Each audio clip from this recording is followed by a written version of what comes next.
Баршаңызға қайырлы күн, сіздермен Бауырсақ ТВ. Бүгін сіздермен қазы айналдыру видеосымен бөліскім келіп отыр.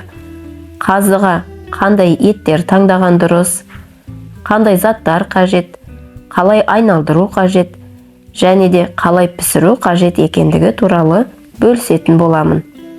Видеоны толық қарап шығып, өздеріңіз тағы да қандай видеолар көргіңіз келеді, комментарийға қалдыра отырыңыз. Егер видеом ұнаса, лайк басып, комментарий қалдырып, арнама тіркелуді ұмытпаңыз. Бүгін біз анам екеуміз ет базарына бардық. Бұл жерде таңдау өте көп, еттің түрлері де көп, дайын қазылар да өте көп екен. Бірақ та біз оның ішінде қандай ет бар, қалай айналдырғанын көзімізбен көргіміз келді, және қолма-қол көзімізше қазыны айналдырып беретін түрін таңдадық. Ең алдымен бізге қазы айналдыру үшін әдемі ет қажет болады.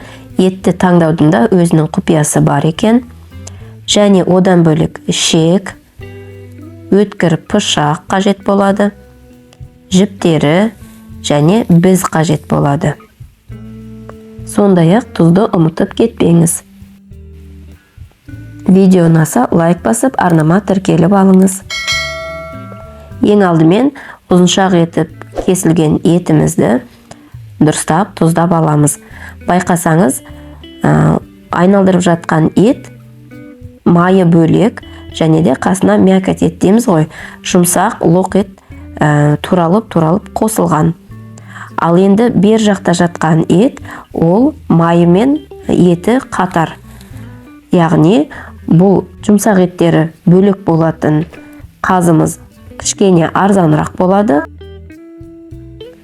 Ал мына бер жақта тұрған еті мен майы бірге алынған қазыларымыз кішкене бағасы жағынан қымбатырақ болады. Піскен уақытта айырмашылығы болады екен. Мысалы үшін бөлек-бөлек салынған ет пен май, егер де сіздің сыртындағы шегіңіз жыртылып кететін болса, ажырап, бөлек салық шашылып қалуы мүмкін. Сол себепті бұлар кішкене арзанырақ болады екен. Ал бергі жақтағы бірге тұрған еті мен майы бүтін еттер, олар біркелкі болып пысады. Ал піскен қазының екеуінің айырмашылығы болмайды. Екеуінде дәмі өте жақсы. Тұздалған еттерімізді ыңғайлап осылай шектердің ішіне саламыз.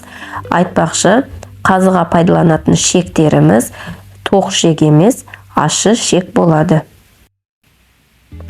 Етті салып болғаннан кейін біздің көмегімен шетін тесіп, осылай жіппен дұрыстап аузын байлап аламыз. Бірнеше қабат етіп байлап алған соң, екінші жақ бұрышынан бос ауа қалтырмай, еттерін нығыздап итеріп, қайтадан осылай тура алдыңғы сияқты етіп жіппен тағы да байлап аламыз. Бұл жерде жай жіп емес, кендір жіп пайдаланылған. Біздің қазымыз дайын. Видеода сіздерге толық бірнеше қазының айналдыруын түсірдім, анықтап, дұрыстап қарап үйреніп алсаңыз болады. Бұл жаңағы айтқан еті мен майы бірге тұрған кішкене қымбатырақ болатын қазыларымыздың түрі екен. Қазыларды қалай пісіргенім және де қандай ерекшеліктері бар екен, нені ескеру қажет екендігі туралы видеоны соңғы жағына салып қойдым. Міндетті түрде соңына дейін қарап көріңіз.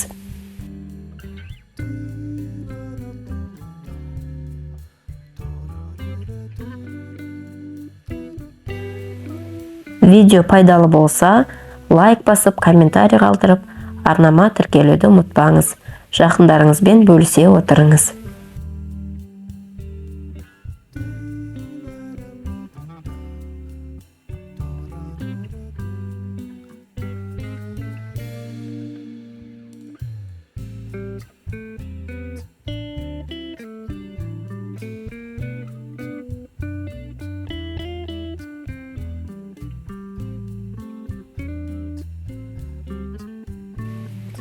Дайын болған қазыны бірден осы күйінде суға салып пісірсеңіз, сыртындағы шегі жарылып кету қаупі бар. Сондықтан анамыз қазылардың сыртын жіппен орап байлап шықты. Қазір видеолардан көрінетін болады. Қазы судың ішінде толық тұратындай етіп салқын су құямыз және отқа қоямыз. Тұзын салғанда абайлаңыз, себебі қазы тұздалған, сондықтан көп салмауға тырысыңыз. Және де сорпамыз қайнаған соң оттың астын баяулатып 2 сағат көлемінде қайнатамыз. Біраз қайнаған соң қазыларымыз ісініп, шарик сияқты болып үрленеді. Сол уақытта тіс шұқығышпен ақырын арасын пісіп қоямыз. Сонда артық ауасы сыртқа шығады да қайтадан өз қалпына келеді. Піскен қазыларымызды бірден ыстық күйінде турауға асықпаңыз. Үлбіреп, майлары ажырап кетуі мүмкін, немесе майы ағып кетуі де мүмкін. Сондықтан әбден суығанын күтіңіз, немесе тоңазытқышқа салып қойыңыз. Бірнеше сағаттан кейін барып тураңыз. Турағанда өте өткір пышақпен турағаныңыз абзал болады. Қараңыз, бір ет, бір май, өте дәмді, ерекше қазақи қазының түрі. Видеом кәдеге жараса, лайк басып, комментарий қалдыруды ұмытпаңыз. Ас болсын.